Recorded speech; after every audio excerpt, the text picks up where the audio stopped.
The glittering lights of the entertainment industry often illuminate the faces of those who seem destined for stardom from the moment they take their very first breath on this earth.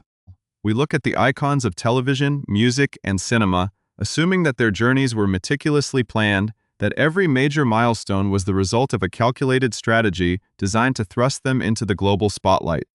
Yet, behind the velvet curtains and the flashing cameras of Hollywood, there are stories that defy this conventional narrative entirely. There are individuals who have spent decades at the very pinnacle of American pop culture, steering the national conversation and becoming household names, who still look back at their own extraordinary lives with a sense of pure, unadulterated disbelief. They view their grand achievements not as an inevitable march toward destiny, but as a series of magnificent, unpredictable accidents. It is this profound sense of humility and wonder that separates a temporary celebrity from a true, enduring legend whose presence spans across multiple generations of viewers. When we look back at the golden eras of broadcasting, certain figures stand out not just for their talent, but for their ability to connect with millions of people on a deeply human level. They possess a rare warmth that makes the cold medium of television feel like a cozy living room, creating an intimate bond with audiences that can last for 40 or 50 years. To maintain such a powerful hold on the cultural landscape requires an extraordinary amount of resilience, adaptability, and a genuine love for the craft of storytelling. But what happens when the person at the center of this lifelong whirlwind feels less like a calculated superstar and more like an accidental tourist in the grand halls of history? What happens when an individual looks at a photo album filled with world leaders, legendary musicians, and cultural icons and genuinely wonders how a regular kid from a modest background ended up standing right in the middle of it all? This captivating paradox is exactly what defines one of the most beloved and celebrated personalities in the history of American daytime television.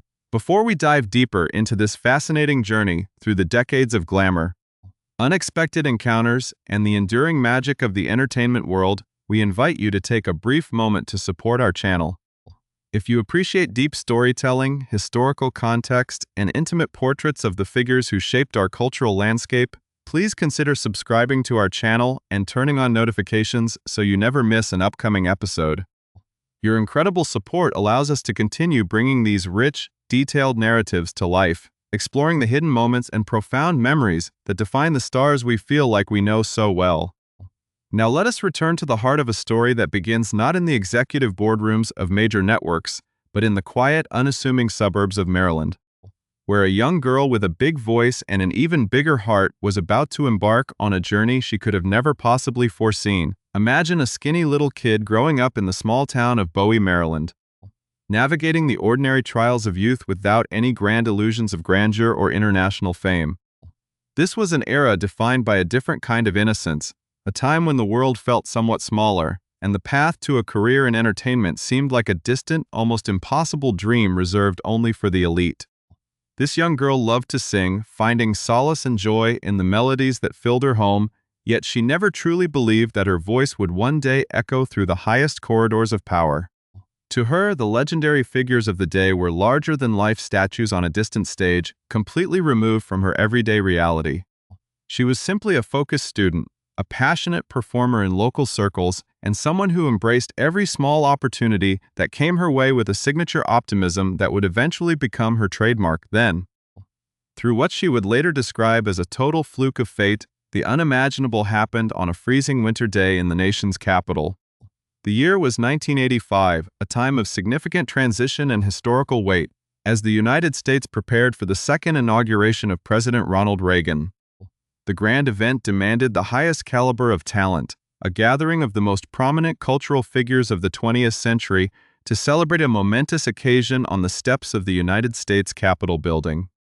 Yet, through a sudden twist of logistical necessity, a vacancy opened up on the performance schedule, and the organizers needed someone who could step up to the microphone quickly, professionally, and without hesitation. The call went out, and by a stroke of pure availability and willingness, that skinny kid from Bowie, Maryland, found herself standing on one of the most prestigious stages in the entire world. Blinking against the bright winter sun, standing there on the cold marble steps, surrounded by the immense symbols of national history and the powerful figures who directed the course of global events, she felt an overwhelming sense of surreal detachment. She has frequently likened herself to the famous children's book character Waldo, the bright, distinct figure hidden away in massive, chaotic crowds, an unwitting eyewitness to the grand spectacles of human history. On that historic day, as she prepared to sing for the President of the United States, she looked around at the sea of famous faces and couldn't help but laugh at the sheer absurdity of her situation, questioning why in the world she had been chosen to occupy such a sacred space. It was a moment of profound innocence, capturing a time when national celebrations transcended the deep divisions of modern times, allowing a young performer to simply show up, do her job, and marvel at the incredible tapestry of American life unfolding right before her eyes. Yet, while she may have viewed her presence there as a total accident, a mere consequence of being available at the right place and the right time, those who stood in the wings knew better. As she began her rehearsal, her voice cutting through the crisp Washington air with an effortless clarity and emotional depth, it became instantly clear that talent, rather than luck, was the true guiding force of her destiny. Standing just a few feet away, watching her intently from the sidelines was none other than the legendary crooner Frank Sinatra, a man whose definitive standard of vocal excellence governed the entire music industry. Sinatra turned to her manager, nodded slowly, and uttered a simple, powerful phrase that would stay with the young singer for the rest of her days. "The kid can sing." That single sentence, delivered by one of the greatest performers to ever live, would become her ultimate shield in the decades to follow. A source of quiet confidence she would lean on every time the unpredictable winds of show business brought criticism or doubt her way, setting the stage for a legendary career that was only just beginning. The validating words of Frank Sinatra proved to be prophetic as the decades rolled on, transforming that seemingly accidental presence on the inaugural stage into an absolute cornerstone of the American media landscape. Show business is notoriously fickle, an industry where stars rise and fall with the changing seasons, yet certain individuals possess a unique, enduring magnetism that defies the passage of time. For 15 incredible years, she walked into the living rooms of millions of Americans every single morning as the co-host of a revolutionary daytime program that redefined the entire talk show genre. Alongside her legendary partner Regis Philbin, she created a brand of television that was completely unscripted, utterly spontaneous, and deeply rooted in the joyful chaos of everyday life. Viewers did not just watch the show, they lived it with them, sharing in the triumphs, the embarrassing moments, and the hilarious domestic anecdotes that made the duo feel like extended members of the family. This was television at its most raw and authentic, a daily masterclass in connection that solidified her status as a cultural icon. When that historic chapter finally closed, instead of retreating into a comfortable retirement, she embarked on yet another monumental journey, joining the fourth hour of the Today Show alongside Hoda Kotb. Once again, her signature ability to blend humor, vulnerability, and a touch of mischief captured the hearts of a whole new generation of television viewers. For over a decade, this dynamic partnership proved that morning television could be both deeply emotional and wildly entertaining. A place where heartfelt discussions about faith and family could seamlessly coexist with laughter and light-hearted banter. Through all these years of unprecedented success, the flashing cameras, and the relentless demands of the spotlight, she never lost that essential, grounded perspective that had defined her youth in Maryland. She remained in her own heart that same curious onlooker, marveling at the extraordinary path her life had taken while maintaining a profound sense of gratitude for the journey now. Fast forward 4 decades from that chilly day at the United States Capitol, and history has a beautiful, poetic way of coming full circle in the most unexpected of ways. The creative spirit inside her never truly quieted down, evolving from the spontaneous banter of morning television into the timeless art of songwriting and musical composition. It was this artistic evolution that led her to be approached for a deeply personal project, a major cinematic biopic chronicling the lives and the profound relationship of President Ronald Reagan and his wife, Nancy. The film, appropriately titled Reagan, starring the acclaimed actor Dennis Quaid alongside Penelope Ann Miller, was designed to be a sweeping historical retrospective. Scheduled for a grand celebratory re-release across more than a dozen major American cities on the historic 4th of July, a date carrying immense weight as the nation approaches the magnificent milestone of its 250th anniversary. For an artist who had actually been there, who had sung for the man himself at the height of his leadership, the opportunity to contribute to the cinematic legacy of the Reagans was both an honor and a profound emotional experience. She found herself instantly drawn to the project, not out of a desire to revisit the grand geopolitical maneuvers of the late 20th century, but because she recognized something deeply human within the narrative. While the world often remembers leaders through the cold lens of policies, treaties, and grand speeches, she was captivated by the intimate, private world that existed behind the heavy doors of the Oval Office. Specifically, it was the performances of the lead actors that resonated with her on a profound level, sparking a passionate admiration that would later bring a rare moment of disappointment regarding the modern entertainment industry. When discussing the film, her usual, irrepressible optimism dims just a fraction, replaced by a poignant sincerity as she reflects on the modern landscape of Hollywood and the artistic recognition of its performers. She openly praises Dennis Quaid's portrayal of the former president, describing his deeply layered, nuanced performance as something undeniably Oscar-worthy, an artistic achievement that deserved the highest accolades the industry has to offer. Yet, with the sharp, realistic perspective of a true industry veteran, she acknowledges the painful realities of the contemporary cultural climate, expressing a deep sadness that the film might not receive a fair shot at such mainstream recognition due to the external perceptions surrounding its subject matter.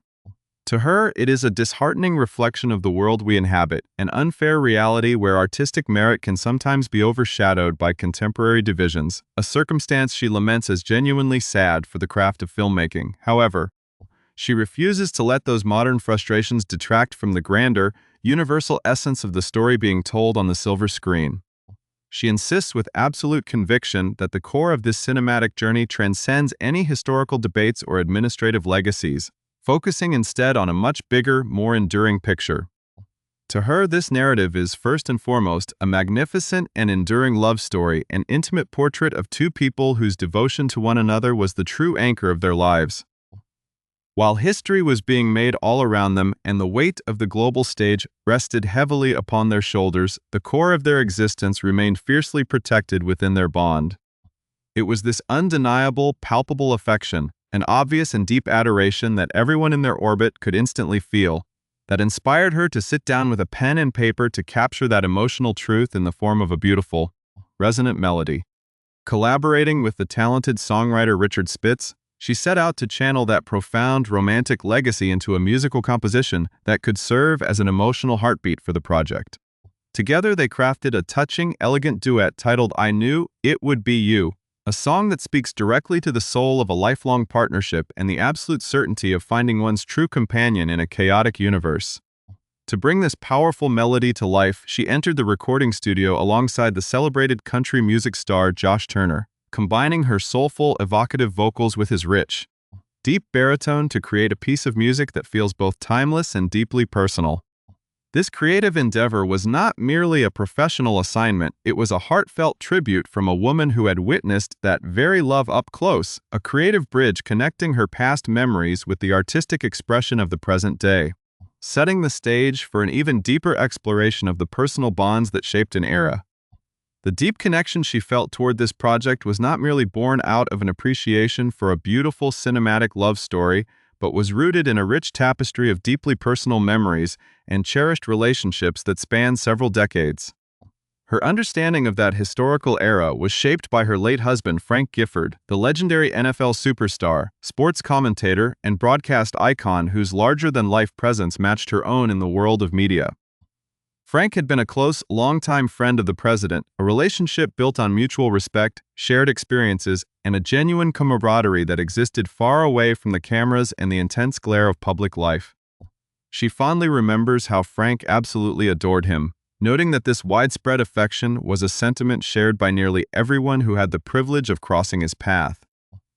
In her eyes, he was not a distant, fiercely partisan figure, but a moderate, highly literate, and fundamentally good man who had actually started his journey in a completely different area of public life, serving as the president of the Screen Actors Guild Union long before entering the theater of national leadership. Among the many treasures housed within her beautiful home library in Connecticut, one specific photograph stands out as a profound symbol of her extraordinary journey through American cultural history.